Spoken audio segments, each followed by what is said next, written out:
Now in Monica, things seem pretty calm out there, but we are still under that weather authority alert. Flood watch till what time? 6 o'clock tomorrow morning. Okay. So basically all that means is that there could be a stray shower that moves through that could cause some localized flooding, kind of what we saw yesterday for our friends in Central El Paso, Northeast El Paso. They got that localized flooding, so that's basically all it means.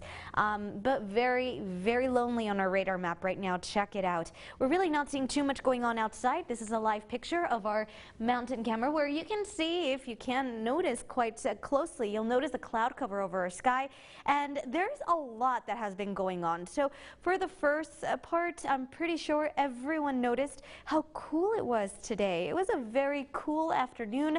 That was one of the contributing factors as to why we weren't able to hold that thunderstorm together. And second of all, we also got to see just our atmosphere stabilizing a little bit for us. Those storms were trying to make it into our area and they would fall apart quite quickly. Yesterday, it looks like we rained ourselves out, and so when it came down to today in the afternoon, we didn't have the heat, we didn't have the energy, but boy did we have that moisture. Lots of clouds over our sky. So you'll notice right now we're actually seeing a storm towards the south of us. This storm is actually packing quite a punch, and you can notice all the lightning strikes that it's producing. A very powerful storm towards the north of us, or south of us I should say. Everything is taking that northerly track, so whatever forms south of El Paso, there is a chance it can make its way into the Sun City. As you can see, the system right here towards the southeast of us, it is slowly starting to make its way north, and so we might see a few sprinkles coming down for our friends in Socorro Horizon.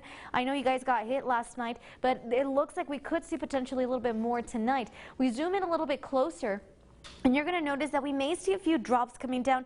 Very few. You can actually count them in the sky. So that is coming down in Central El Paso, parts of Central El Paso. Not a lot going on. There is that chance, like I said, for that flood watch.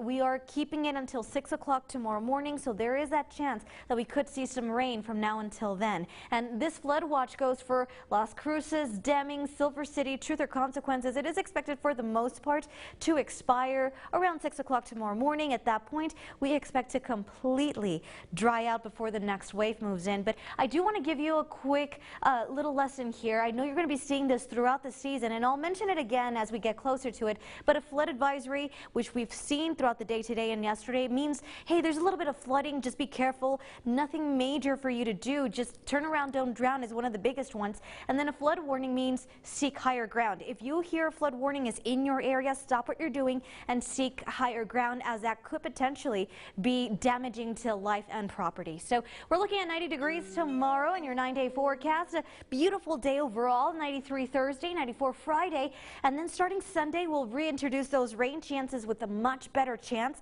on Monday of next week. We could see another possibility of flooding in our area, so just keep that in mind. Real quickly, I do want to give a big shout out to our weather watcher Jennifer Miner. Thank you so much for allowing us to see a beautiful day overall in Las Cruces. And if you'd like to be featured on KTSM 9 News, go ahead and submit those beautiful weather photos to us through our social media platforms or email news@ktsm.com. We'll be right back.